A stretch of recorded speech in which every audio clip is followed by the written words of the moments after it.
Demain, il y a le début des épreuves de short track qu'on va vivre avec vous, avec Benoît Durand, Tiffany Au-Marchand. J'aimerais quand même si les Français vous connaissent maintenant, parce que votre histoire, elle a beaucoup résonné, elle a fait écho, vraiment, on a été touchés.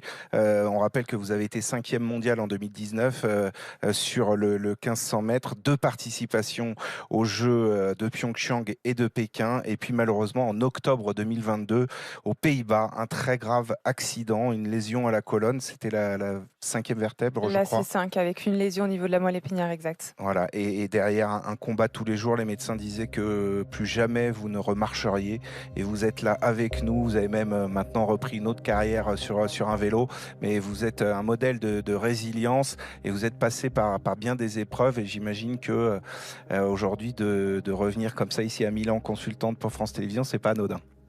Rien que d'en parler, ça me donne des frissons. Donc c'est pour dire, ce matin avec Benoît, on est allé voir les Français s'entraîner à la patinoire. Et ça faisait 4 ans quasiment que j'étais pas rentrée dans une patinoire depuis ce fameux jour tragique. Et ça m'a fait quelque chose. Donc j'ai hâte de voir les Français. Je vais vibrer autrement, mais je vais vibrer et j'ai hâte. Vous allez voir, le sport par procuration, quand on peut transmettre ses propres émotions aux téléspectateurs, c'est aussi quelque chose de très fort. Alors justement, cette équipe de France, on va en parler, parce qu'on ne sait pas trop quoi attendre des Bleus. Vous allez nous éclairer sur la question. Mais d'abord, on va voir un petit peu comment ils se sont préparés pour ces Jeux, parce que Benoît Durand est très assidu. Il nous vend chaque semaine, quasiment à Stade 2, des sujets sur le short track. Et pour cause, parce que cette équipe de France, elle a été obligée de s'exporter en Italie, à Bormio, au contact des Italiens, pour se préparer. Regardez ce reportage. Chaque matin est un nouveau départ pour lui. On y voit nickel. Depuis 2 ans, Thibaut Fauconnet vit en Italie. Il est l'entraîneur de l'équipe de France de short track, mais tout se passe à Bormio, à 3 heures de route de Milan. Qui c'est les premiers sur la glace? Les Français. Sur la glace, aux côtés des Italiens, il y a donc les Français, Et moi, je pense sincèrement qu'il faut que tu te jettes dans le virage. mais aussi un Australien avec son coach, et même 2 Autrichiens. Un accord entre fédérations, un partage de compétences. Là, si j'avais que les 6 Français dans leur coin, que ce soit n'importe où, en France ou ailleurs, ça serait très compliqué de créer du haut niveau.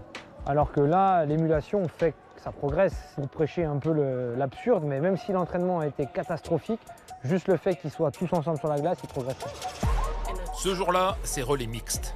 Ils n'ont pas le même maillot, mais ils se poussent sans distinction sous l'œil de Maggie Key, coach des Italiens. C'est elle la patronne ici. L'Italie est l'une des meilleures nations d'Europe. Les autres coachs sont donc considérés Allez. comme ses adjoints. Patine, tout de suite. Mais une fois en compétition, chacun défendra ses couleurs. Vous savez, même au sein d'une équipe nationale, il y a de la concurrence. Vous vous entraînez ensemble, mais vous pouvez vous retrouver dans la même course qu'un compatriote, dans une demi ou une finale par exemple. Et là, c'est du chacun pour soi, donc en fait, ça ne change rien. Entraînement fini. Là, on rentre à l'appart avec les filles. Il y a 2 ans, tout le monde s'entraînait et habitait à Font-Romeu. Chacun chez soi. Il fait meilleur à l'intérieur quand même. Nos petites cocons. Mais en Italie, les Français sont désormais tous en colocation. Et cela a du bon.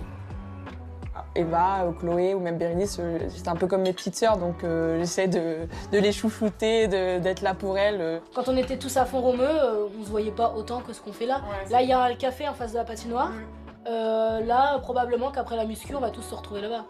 Et là, maintenant, le fait de pas être, entre guillemets, vraiment chez soi, et au moins, on se retrouve tous et on passe du bon temps ensemble.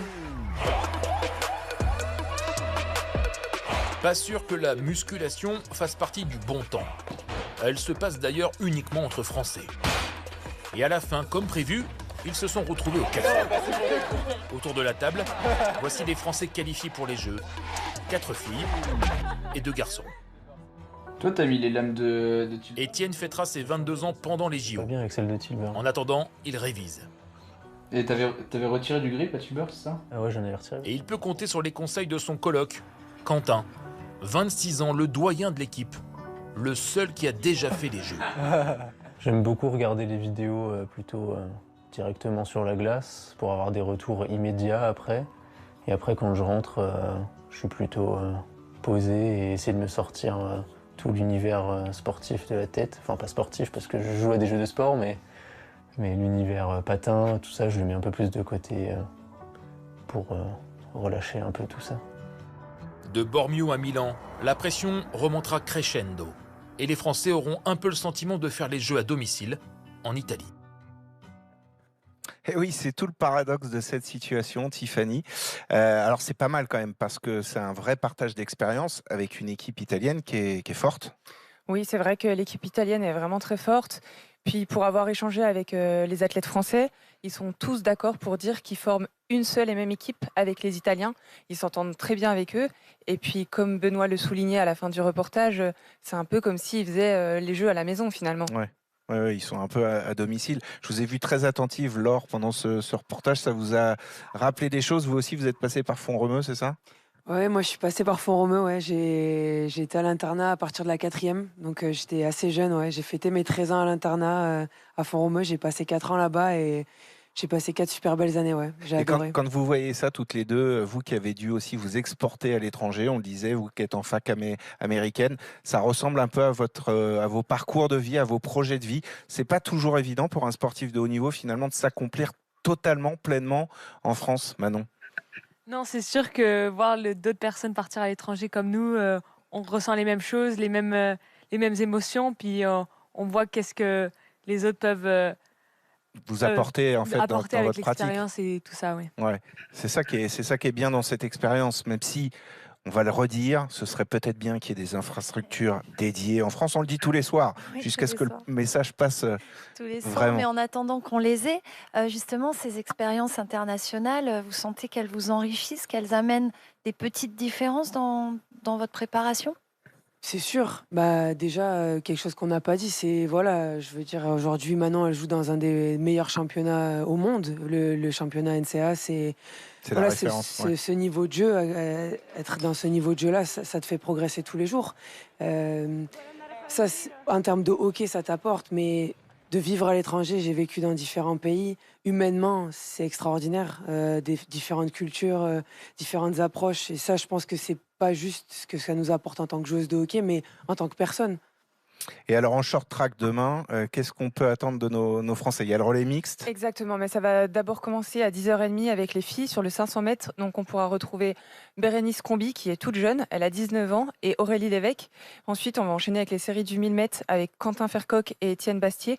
Puis le relais mixte, donc quart, demi-finale, avec toujours nos Français. Ah, ça s'annonce passionnant et on vous retrouvera pour la première fois, Tiffany, aux commentaires. Je sais que vous allez être à la hauteur à côté de l'excellent Benoît Durand. Alors si on se projette